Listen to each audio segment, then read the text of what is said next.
आज सकाळी 11:30 वाजण्याच्या सुमारास रामटेकडी औद्योगिक वसाहत परिसरात एक अत्यंत हृदयद्रावक घटना घडली आहे। दारू बनवणारा असोसिएट बिल्डर प्रायव्हेट लिमिटेड या कंपनीच्या आवारात सुरू असलेल्या कामादरम्यान हँगिंग केलेला पिलर अचानक कोसळला। या दुर्घटनेत वैशाली भोसले वय 47 वर्षे राहणार गोसावी वस्ती रामटेकडी हडपसर या महिला कामगाराचा जागीच मृत्यू झाला आहे। माहितीनुसार वैशाली भोसले पाणी पिण्यासाठी गेली असताना त्यांच्या डोक्यावर पिलर कोसळला आणि त्या गंभीर जखमी झाल्या। तत्काळ उपचारासाठी त्यांना हडपसर येथील सह्याद्री हॉस्पिटल येथे दाखल करण्यात आले, मात्र उपचारापूर्वीच डॉक्टरांनी मृत घोषित केले। या घटनेनंतर रुग्णालयात नातेवाईक व सामाजिक कार्यकर्त्यांनी मोठी गर्दी केली होती। काही काळ वातावरण तणावपूर्ण झाले होते। सहाय्यक पोलीस आयुक्त नम्रता देसाई यांनी रुग्णालयात भेट देऊन मृतदेह पोस्टमॉर्टमसाठी पाठवला असून वानवडी पोलीस स्टेशन येथे गुन्हा दाखल करण्याची प्रक्रिया सुरू आहे। मात्र कंपनीच्या व्यवस्थापनाविरोधात तात्काळ गुन्हा दाखल होत नसल्याने कुटुंबीय संतप्त झाले असून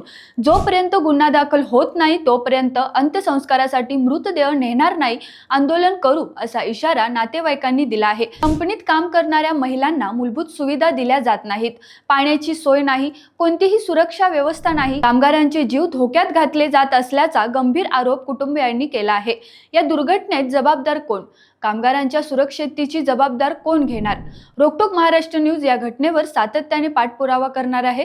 तुम्हाला या घटनेबद्दल काय वाटतं कमेंटमध्ये नक्की कळवा आणि रोकटोक महाराष्ट्र न्यूज चॅनलसाठी जर तुम्ही नवीन असाल तर सबस्क्राइब करा, लाईक करा आणि शेअर करा।